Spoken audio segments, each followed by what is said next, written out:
saw a lot of people in the chat earlier. Well, I think it was Peter about Final Fantasy VII Remake and everything and release dates and stuff. I think we definitely see something at the Game Awards. I don't know what your all's opinion is on this. We've talked about it quite a bit here lately on the channel, especially Game Awards season rolling up. Little 1 minute, 30 second to 1 minute, you know, title reveal trailer, snippets, dialogue, that kind of thing. Not too much. We'll probably won't see a lot of gameplay, action and stuff, but story stuff for sure. Story stuff for sure. And moving into all that. And then title reveal. And then maybe see something in the spring. And then Summer Games Fest next year we see the pre-order release. And what that's going to be and all that kind of stuff. If they do a safer Sephiroth statue for the pre-order for Remake Part 3, I've got to get that. Like, I'll have to get that. If it's safer Sephiroth, which I don't know if you can make that the pre-order statue, because I don't know if they want to blow like what that's going to look like. You know, I don't know if they're going to want to show that. So, anyway, we'll see. But as far as release stuff goes, I think that's really all I've got to report on that. Now, one thing I did want to talk about tonight with Final Fantasy VII Remake 3 is we just came out of spooky season. We just came out horror season for Final Fantasy, or well, for Halloween and everything. One of the most understated things about Final Fantasy VII's underlying themes and stuff is horror. There is so much horror tied up in Final Fantasy VII. It's crazy.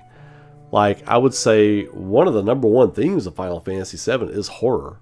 Psychological horror, sci-fi horror, fantasy horror, even body horror stuff, you know, with some of the stuff they're doing with Genova in the newer game. I really hope they nail the horror element in Final Fantasy VII Remake 3.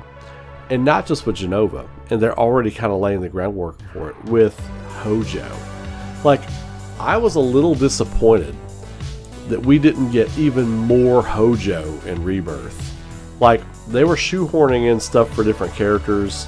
I was really hoping, like the end with the Glenn Lodbrok Sephiroth clone, that whole thing at the end.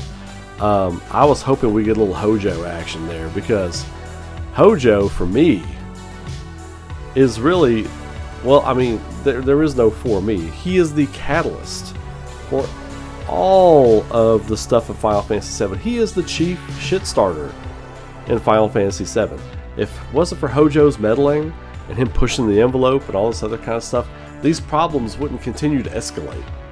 Like with Genova and all this other kind of stuff, it would remain. He's the one that creates a pathway for the reunion to even happen.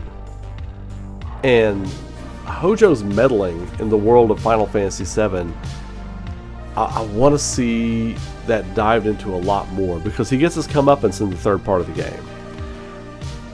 We still have to see all of the stuff with Vincent, Hojo, Lucrecia, to have a full understanding and scope of what that is. Are they going to change any of those elements in the remake saga? Are they going to stay the same, but do we get more padding, more story stuff in there? I don't know. But what I do know is that we need more Hojo. It's like Christopher Walken in the cowbell skit. I got a fever. The only prescription is more cowbell. I'm like, I got a fever, babe. The only prescription is more Hojo. That was more Carl from Aqua Teen Hunger Force, I think. The only prescription is more Hojo. Yeah, buddy, I need some of that Hojo. It was more Carl Aqua Teen Hunger Force than it was Christopher Walken in that skit. But anyway, you see what I'm saying. Hojo needs to be diabolical in the third game. Like, when the reunion stuff starts happening, and whatever that's going to be now, like, I really like John Q. Gamer's theory about pulling the different pieces of Genova back together and everything. Like, that's kind of not happening though, because you're destroying those pieces. But you see what I'm saying?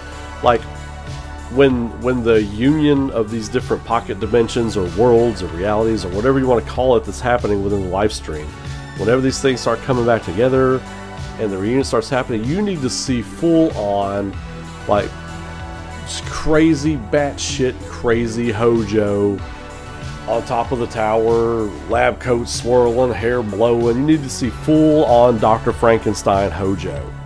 Full crazy town Dr. Frankenstein Hojo. Just out there.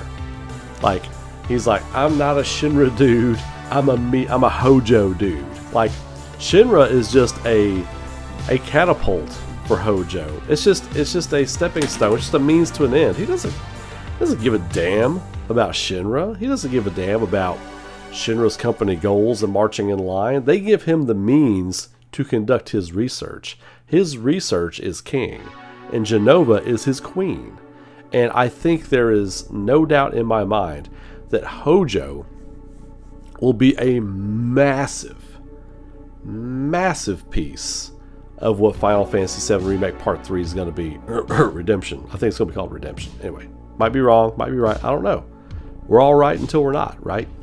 Everything's on the table until it's not. That's why I tell people all the time about theories and educated guesses and all that kind of stuff. But Hojo in Part 3, I want to see some different encounters. I want to see some new encounters with Hojo. I want to see Hojo getting to witness, like, I don't know how the timing would work out for this. I don't. But I have a feeling, I have a hunch that the final battle of Final Fantasy VII Remake Part 3 will not take place in the Northern Crater. Because they already kind of showed us this in Rebirth. Like, if you remember in Rebirth, like when you're fighting the Iron Giant and everything, like, if you remember the end of Final Fantasy VII, like with the Mako pillars and stuff as you're going down the Northern Crater, you kind of got that in Rebirth. They kind of went ahead and showed you that in Rebirth. They went ahead and did that part. So I don't think we're going to get that part.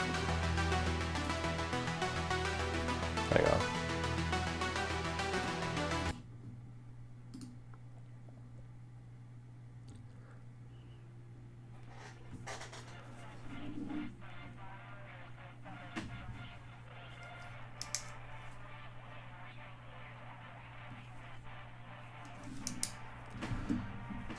So I don't really think we're going to get that part in the final game. I think we'll go to the Northern Crater. I think we'll discover Sephiroth. But I think by some kind of weird means, we're going to wind up back in Midgar. And I think the final battle for Final Fantasy VII Remake, I want it to be a 1v1 Cloud and Sephiroth, right?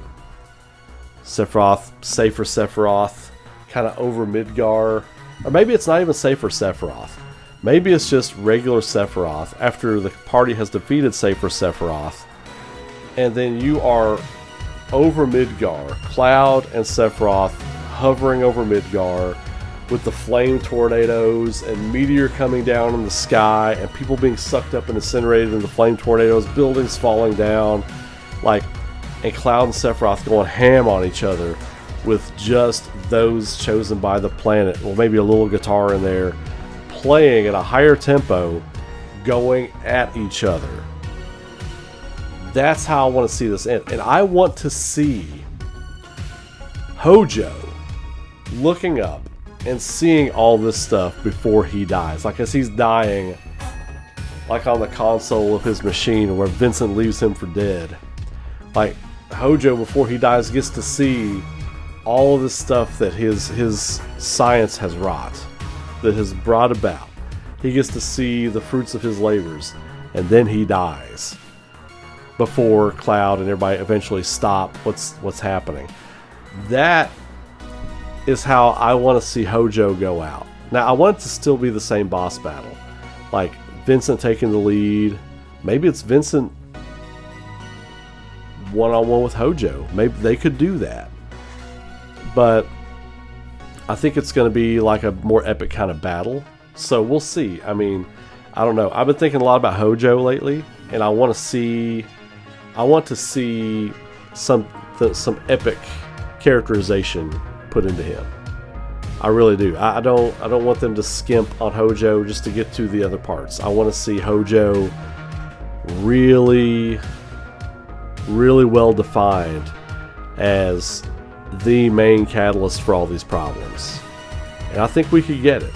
I think we could. I hope we do. So